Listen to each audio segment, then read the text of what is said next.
Hello all, back in Studio 7 today, and what I want to do was just give you guys a quick war update, what's happening with World War III.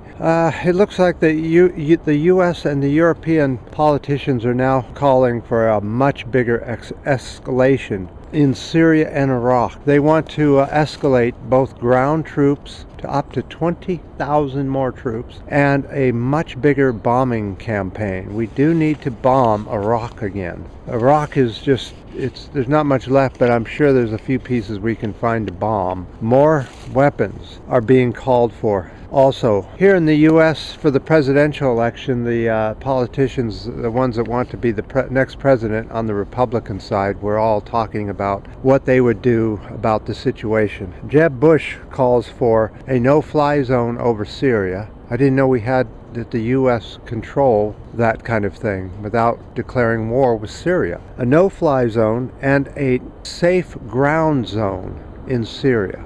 Jeb Bush also thinks that we should bring ground troops into Syria and take over to remove Assad from Syria's presidency. He has to go. Apparently all this stuff is happening because of him. So U.S. Senator Lindsey Graham proposes that we immediately send arms to the Kurds throughout the region, because apparently the Kurds are, what, on our side? Or what? Or is it just send arms to somebody? We'll figure out why later. Is that what the arms industry is telling you guys to do? Get more arms going? More weapons, more bombs, more guns.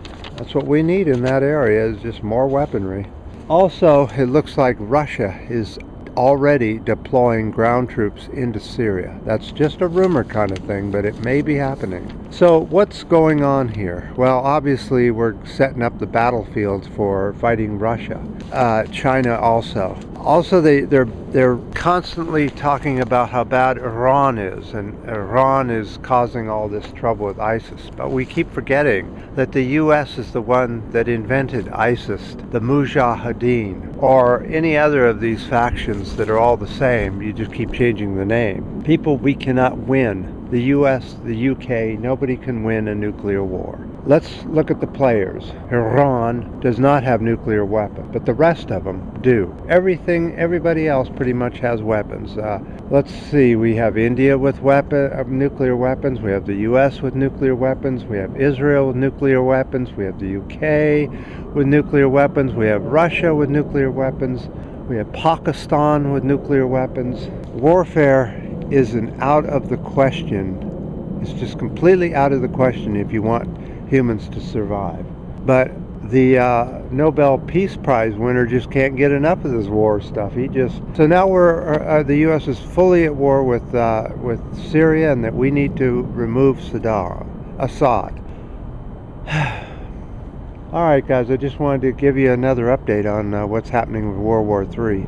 Again, if you're going to vote, why would you vote for one of these two parties, the Democrats and Republican war parties, when we have Jill Stein, who's completely anti-war and has a plan to fix these kind of things? But I guess we're going to be programmed into thinking that we need to vote for either Democrat or Republican, period, and that's all there is to it. Stupid thinking. That's just my thoughts. So, I appreciate all the ups and downs and the new subscribers and all the comments on the last videos I've been getting. Lots of good comments. So, until next time.